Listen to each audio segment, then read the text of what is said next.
Mali, depuis 72 heures, la presse française et leurs trolls diffusent un unique message en boucle. La Russie a échoué au Mali, Bamako est encerclé et tombera sous peu, le pivot vers Moscou est un désastre, ils font plus de 20 publications par jour sur le Mali, souvent des copier-coller.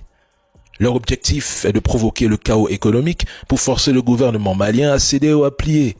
Cette campagne s'accompagne d'une guerre médiatique sans relâche destinée à briser le moral. Le scénario est toujours le même. Isoler Bamako, agiter l'opinion internationale, puis parler d'intervention humanitaire et militaire sous prétexte qu'il y aurait trop de morts. En réalité, tout cela vise à reprendre la main sur les ressources de l'AES qui échappent désormais au contrôle occidental. La RCA a connu la même mise en scène. Accusations de massacre, de pillage par la Russie, des rumeurs selon lesquelles Touadéra serait otage de la Russie.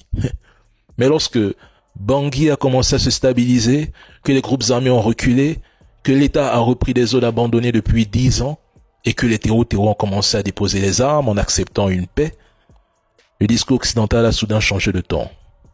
Aujourd'hui, au Mali, le même schéma se répète.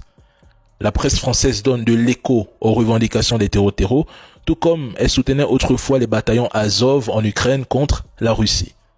Mais c'est toujours la même méthode. Saturation de l'espace médiatique, répétition puis dramatisation. C'est toujours le même but. Délégitimer le partenaire russe et punir un État africain qui ose refuser la tutelle. Mais mesdames et messieurs, ils n'ont pas changé leur mode opératoire. À un moment donné, ça m'amuse.